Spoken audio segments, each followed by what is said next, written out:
Hey YouTube, how's it going? Kevin Cleary here with a knife video for you. And I've got to say guys, if you like knives that perform well and don't cost a whole lot, I think you're gonna like this guy. This is the Kizer Corto. Corto in Spanish means slicer or cutter, or at least that's one form of the verb that means that.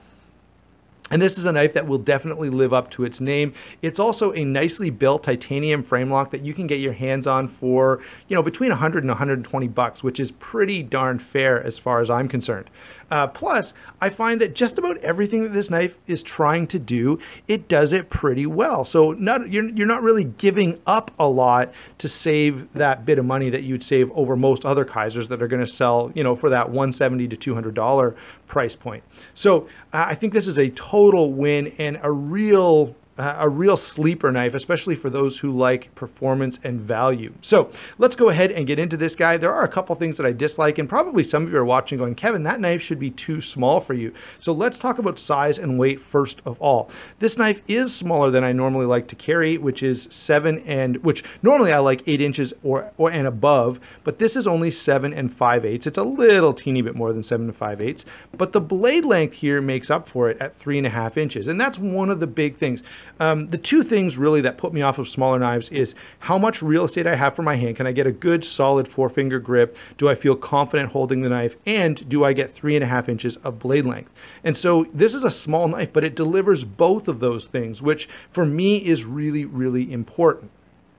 You end up getting quite a bit of space for your fingers here. The handle length is only 4 3/8, but you basically get a full 4 inches of space for your fingers, which, is not what you normally see on a knife that's only 7 5/8 long. And the knife only weighs 3.6 ounces. So in terms of size, weight, and carry, this is a really, really nicely balanced knife. You're getting lots of cutting edge. You're getting that in a fairly small package that carries very unobtrusively. And you're still getting, even in that smaller knife, a really comfortable hand-filling handle that gives me lots of room for all of my fingers and even comes out here past my pinky. And I have knives that are 8 inches and over 8 inches that don't feel as good in hand. So for a small knife, this is, it really doesn't have the shortfalls that a lot of smaller knives have. And I've got to say, I really, really like that. Let's go ahead now and take a look at the blade, which I think is another win. So we've got S35VN steel here, full flat grind, stonewash finish. It's a pretty nicely polished stonewash, which I like a little better than sort of the really heavy grayed out stonewash. I'm still not in love with stonewash finishes, but this one does it pretty well. The blade is nice and thinly ground behind the edge, which makes it great as a slicing knife. If you're cutting tomatoes or apples or something like that, this knife is definitely going to do the job for you, but it's still got enough blade stock and enough thickness out toward the tip that it's not just super, super fragile either. So overall, we have a great, great blade that's really well balanced and highly useful. And so for that reason, and really the blade is one of my favorite features of this knife. It's a great shape, it's a great grind, it's a great steel.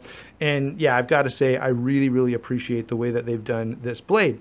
Moving on to lockup and deployment, the one thing that is a little different here, although not at all a problem, number one, we've got no flipper, and that's actually kind of nice. I don't need a flipper on every single knife, and it's nice and refreshing to have one from time to time that isn't a flipper. It's on phosphor bronze and Teflon washers. Now, I will say this about that setup. The way this comes from factory, it's got, if we kind of work it through like a sandwich here, you've got your titanium frame, you've got phosphor bronze, then Teflon, then the blade, then Teflon again, phosphor bronze, and then the handle scale. All right, if you take this apart and reverse that so that the Teflon is against the handle scale and the phosphor bronze is against the blade, you may see improved performance. I can't make that promise for everyone, but generally speaking, on knives that have that kind of setup, you can sometimes see a bit of a benefit by switching those washers around so that the phosphor bronze is against the steel. Now, I know guys, and someone's gonna comment below with this, and it's true that Teflon does have a lower coefficient of friction than phosphor bronze, but it also has a different feel. It can almost have a sticky feel at some times.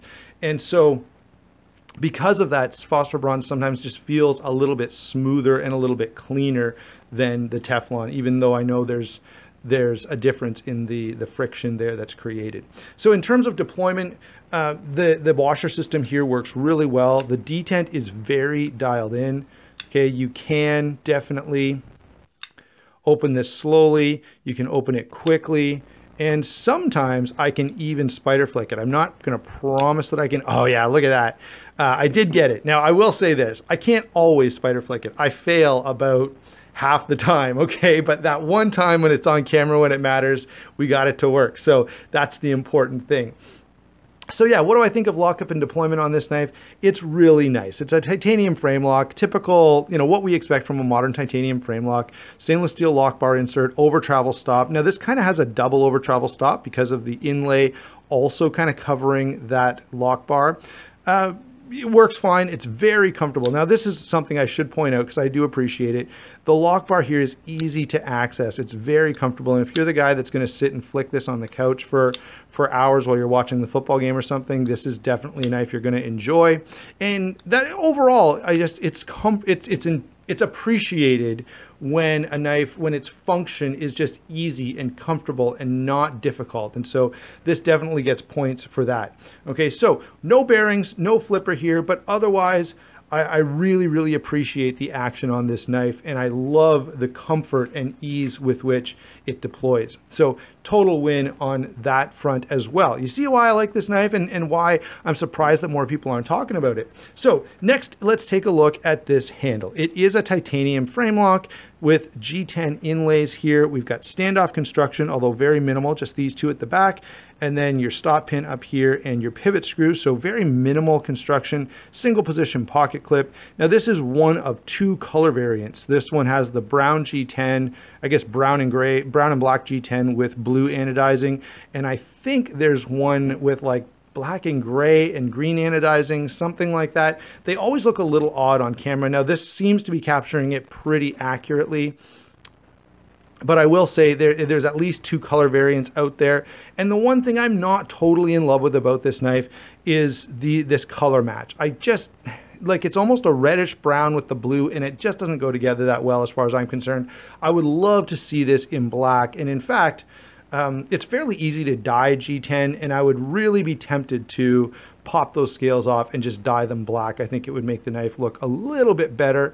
Although, that's not a deal breaker for me. As you can see, I still own the knife. I still love the knife, and I do appreciate the extra texture. So when you feel this in hand, the G10 is doing some good, and I do appreciate that. The other thing the G10 works really well for is it kind of creates this flat surface so that when you're putting this in pocket, your pocket doesn't want to get caught on the relief cut here. It just kind of goes in nicely. So in terms of construction, very well done, very simple, very straightforward, easy knife to take apart with the Torx screws. So all of that is very good. Style, as I pointed out, I'm not in love with the color scheme, but otherwise I think it looks really nice. I especially like sort of that overall bent shape. What about ergonomics? Well, we talked already a little bit about this. It does give me a nice full grip. It works best in a saber grip. I have to say that. In a hammer grip, it's not as good. And if I switch to a hammer grip, I can actually feel a little bit of a hot spot created by the pocket clip. But in a saber grip, that completely goes away. Reverse grip, I rarely ever use a reverse grip, but it's actually pretty comfortable in a reverse grip as well, especially if you put your hand over the top here. All right, so in terms of ergonomics, it's fairly good. It's really, really good in a saber grip. It's not quite as good in a hammer grip, but I will say the big standout for me is how comfortable this is in hand and how hand-filling it feels, even for a knife of this size, which to me is a big deal. Maybe some of you don't care that much about it, but for me, smaller knives usually put me off because they just don't feel that good in hand, but this one really, really does. So overall, I think the handle is good. It's comfortable, it's well put together. I don't love the looks, but it's definitely not ugly or anything. It's just, I don't really love this color combination, but otherwise the handle again is a total win. So as you can see, like every category that we look at here, this knife just does a really good job, and it's doing all of that for a very affordable price point. So let's go ahead and get some comparisons here, and this will kind of prove the point I want to make. So here's another fairly nicely done, slightly different blade emphasis here, okay, ground for toughness rather than to be a really slicey type blade. But Very, very comfortable in hand, but you're going to be paying, you know, 220, 240 bucks for this, where this knife you're going to pick up for considerably less at around, you know, say 120 on the higher end. Maybe 140 would be the higher end. What other stuff we got? When we talk about, well, actually, let's throw in a para 2 just because everyone is very familiar with the para 2, and this does prove my point a little bit when it comes to the size and weight of this knife. So if I take, you know, the main sort of hand area on the para 2 and I put them side by side, you can see that it's almost the same. So my hand, in terms of having the room for those 4 fingers on the para 2, those 4 fingers still land in between here on this knife. Now, obviously I don't get the choil. The other thing though is if I look at the blade length, I'm still getting, you know, basically a full 1/2 inch more blade length, I guess a 1/4 inch more blade length than I am with the para 2, even though this knife is quite a bit smaller in pocket. So again, you're seeing why I find, you know, the ratios on this knife to be so good. We're talking about titanium frame locks. It's definitely good to bring in a Chris Reeve since everyone's so familiar with the Sebenza. This, of course, is the Inkosi, not the Sebenza, but the size is very close, so it should give you an idea. And let's go ahead and pull in a couple of other overseas knives. So here is the Kizer Uprising. Definitely a much larger knife, a little more hand filling, similar blade, similar edge profile, okay? And here's another Kizer that I am really liking with that full flat grind and a really useful blade. And let's see here. Oh, look, and in terms of budget knives, so here is a new company. This is the Tuya Knives Argon, and it's definitely geared towards being very budget friendly, and that's because they're trying to establish themselves in the marketplace. You'll probably see them go up in price a little bit, but you still can buy the Kizer cheaper than the Tuya, and Tuya is purposely lowering their prices or keeping their prices lower to try and sort of gain a foothold. So that shows you just how good the value is on this knife. So overall, guys, if you haven't figured it out by now, I think this is a total win. It's one of my favorite smaller knives because of the ergonomics and because of the blade length.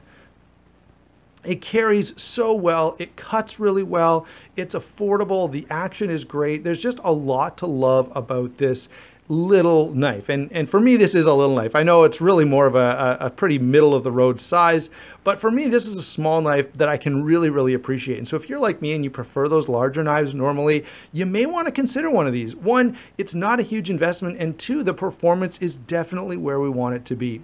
Thanks for watching. Don't forget to like and subscribe, and you may as well follow me on Instagram as well. I always forget to mention that, but I should. And so this time I will. Follow me on Instagram. I'll put the link down in the description below. I will also put an Amazon link to this knife, although if that's not within, it might be higher priced on Amazon, and if that's the case, go elsewhere, okay? Thanks for watching. We'll talk to you soon.